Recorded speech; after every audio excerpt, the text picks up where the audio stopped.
Jau matau. Eina savo kaip fainiai.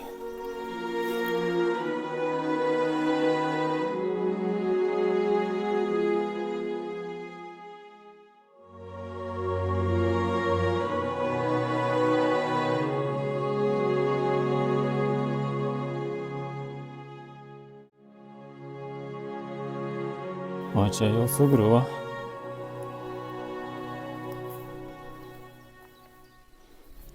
Čia jeigu nukrenti, tai tiesiai ant akmenų. Juo kažkada važiuodavo vežimais, tai galite įsivaizduoti, kaip tai galėjo atrodyti. Bet antrojo pasaulinio karo metu, ko gero vokiečiai, atsitraukdami tiltą susprogdino ir nuo tada čia laikas sustojo. Teko girdėti, kad šioje apylinkėje žmonės rasdavo gilzių ir kitų karo radinių.